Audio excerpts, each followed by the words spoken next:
नमस्कार बच्चों, आज हम व्रत और व्रत के भागों के बारे में चर्चा करेंगे। हमने अपने आसपास कई वस्तुएं ऐसी देखी होगी जो दिखने में हमें गोल दिखती है, जैसे चूड़ी।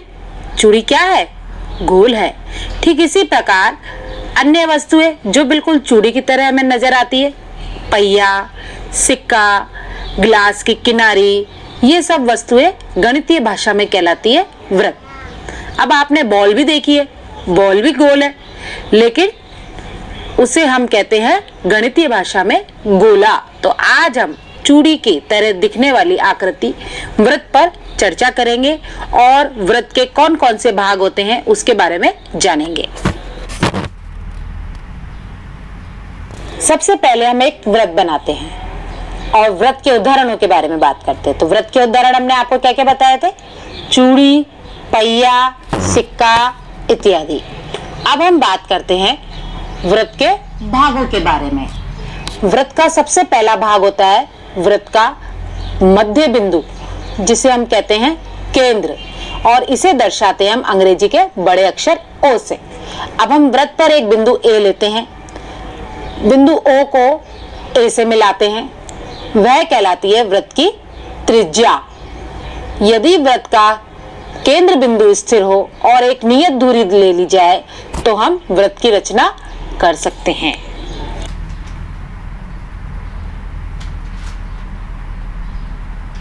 सबसे पहले हम व्रत के अन्य भागों के बारे में बात करें, उससे पहले हम उन भागों को पहचानना सीखते हैं ताकि हमें समझने में आसानी हो। इसके लिए हम कॉपी के ऊपर एक नियत बिंदु ओ लेते हैं और नियत बिंदु ओ को हम हमेशा क्या कह रहे हैं?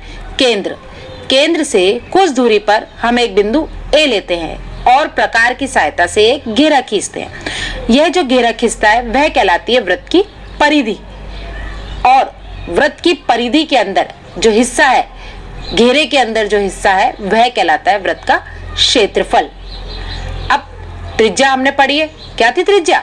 ओ ए। ओ ए क्या है? व्रत की त्रिज्या। अब ओ ए त्रिज्या को यदि हम दूसरी साइड में बढ़ा दे बिंदु बी तक, तो वह हमारी कहलाएगी व्रत की दूसरी त्रिज्या ओ बी। और यह देखो आप, रेखा एकदम कैसी है? सीधी। और कहां से गुजर रही है? व्रत के केंद्र से। तो ए बी क्या कहलाएगी? व्रत का व्यास, त्रिज्या का दुगना। व्यास हमेशा क्या होता है? त्रिज्या का दुगना। और कहां से गुजरता है? व्रत के केंद्र से।